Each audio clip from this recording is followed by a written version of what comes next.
booties for black girl nerds. Hello, Frida. I am so excited. I had to talk to you because my family is from Louisiana, from Booty and Ama and Metairie and Okay. all down there. And I've been looking forward to this for so long. I've been been a fan of yours from the Fuse show. Your music has powered me through many a workout, and Thank I'm so excited to talk to you and about this documentary and the messaging. And I'm glad someone is finally shining more light on New Orleans and what goes on there beyond the lights of Bourbon Street. So thank you up front for that. No problem. I appreciate it. Thank you. Thank you. So we're going to discuss your new documentary about gun violence in New Orleans, Freedia Got a Gun, and the inspiration behind it and the messaging that you like to communicate to those who are going to watch it. How did this documentary land at Peacock initially? I know you've been working consistently in the TV space and the cable space and the music space, but how did it land here in particular? Well, the producers and the World of Wonder, the production company, have been shopping it around and putting it everywhere. And Peacock was, grateful to pick it up. So I'm very grateful for, trying to get it into the right, hands, into the right different networks to get the message out. And they have been working constantly, just grinding to make it happen. Absolutely. Let's talk about the specifics about the documentary. For those who are tuning in, they are probably familiar with your music career and the show that was on Fuse, but this is something very personal to you as a person who's been a victim of gun violence yourself, losing a family member to gun violence. Why was it important for you to tell this story? Because usually the stories of New Orleans are more focused on the tourism and the fun parts of New Orleans, but not the grit and the grime and the other things that happen in the city. Yeah, so just being that I'm from New Orleans and that my producers wanted to do something a little bit more deeper on my life and on my story, we decided to dig deep in what is something that I can do to help bring the spotlight to New Orleans in a different kind of way. And unfortunately, I lost my brothers, like you said, to gun violence. I've been a victim of gun violence. And this documentary was something that I dig deep down inside. And it was really hard for me to do, but through the grace of God, we got through it. I had to relive some of those things that I've went through and to reopen those wounds. And each day that I talk about it, it brings more and more back open that I've went through. So this documentary is very important. It's happening at the right time with the Black Lives Movement going on, all the things happening in the world, all of the things dealing with gun violence in the world and gun laws.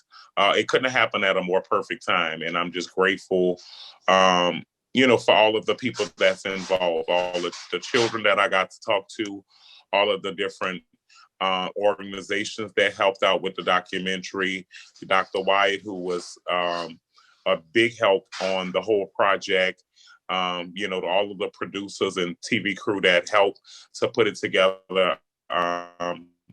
We just wanted to do something different that you don't see in New Orleans and to highlight what's happening here in our Black communities that really needs our attention, not just on a local level, but on a national level that's happening in Black communities all around the world. Mm-hmm. Like we've been discussing, when people think of New Orleans, they think of the fun stuff and Bourbon Street and Mardi Gras and all those fun things that happen down there, but no one really addresses the lack of opportunity, the gentrification that pushes people out or denies them access to jobs because they're allocated to other people. If you could pinpoint a couple of issues within the city that you felt would greater impact our youth and give them more opportunity or ways to uplift them, what are some things that you would like to see happen in New Orleans that you feel that would affect the youth in a positive way? Well, I mean, there's so many things that need to happen. First and foremost, they need more community activities happening and more opportunities for these kids to be involved in to keep them out of trouble. And that's from summer programs to summer jobs to um, just everything around the community, church being one of the things that was my outlet to keep me out of trouble as a youth. And they need mentors. They need people that's in the community that want to help them in different situations, help them to want to go to school to get a better education, help them to want to open a business and try to live out some of their dreams and their goals. So there's so many different things that need to happen here in New Orleans to help our youth.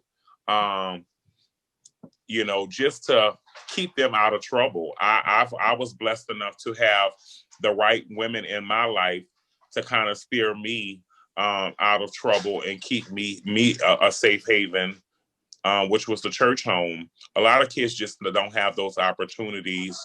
They're not presented to help them. Mhm.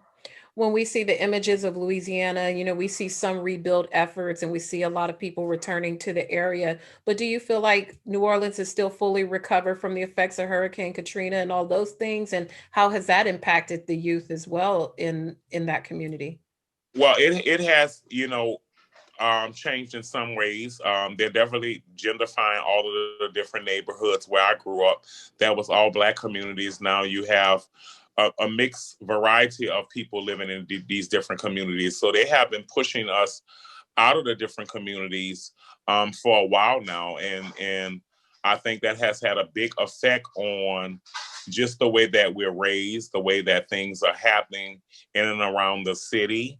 Um, it's just been a lot of change, especially since Katrina. I think that we still have some room to grow and to get things back to, just back to community things that can help each and every one of us. But you just don't see that happening. You see lots of separation, lots of, division amongst the communities now. It's not anything that I can say honestly that's bringing us all together. Mhm. With the documentary, with Freeda's Got a Gun, what did you want to make certain that you conveyed to people who are watching? Like, what was this at the core? What did you want them to take from it more than any other messaging that may appear in the doc? My main thing is to getting back to the village and to um, have people to start spreading love and showing each other love all over again, and to really help each other out step by step. A lot of these things that's happening, it's going to take community efforts, and not just locally but nationally as well. I want people to take away from this that if they step up and let their voices be heard and do something about it, we can start with some change. People just sitting at home watching it and not really doing anything about it is not really going to do anything. I need people to get out there and to want to have change to happen and to let their voices be heard. And what could they do as a effort to help and change? And we got to start one kid at a time. And even if they're helping to one person, they're doing something to help to change what's going on, the subject at hand. Mhm. I love watching videos of you when you're out touring and just how people react to you and how people get so excited when they see you.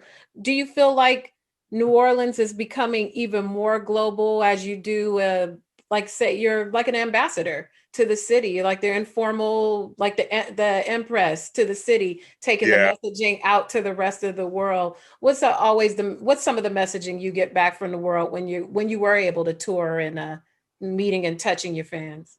Just a lot of love and support. And I'm grateful for all of my fans. I'm glad that I can bring people joy in their lives and to give them a sense of happiness. Because we all deal with stuff on an everyday basis. And if my song or my music or a video or seeing someone or a handshake or a picture can help enlighten somebody's day or their life or their journey. I get many stories of how I've changed people's life, how my story have changed people's life, the relationship with my mom, the relationship with my family. I let them see the good and the bad, and that's why a lot of people love me. And I just want to continue to spread love and to let them know that we're all in this together. And even me being an artist of who I am, that people can connect with me and they can relate to me, and I'm just like them. Absolutely. Thank you, Freedia. Much love to you. Much success to you. And I'm so excited for you to have the opportunity to share more of your story and let more people love you as well. I appreciate it. And I need the plug too. Oh, Okay. yeah. I'm going to give it to Asia, and Asia can hook you up. All right. I'm just kidding. You look fabulous.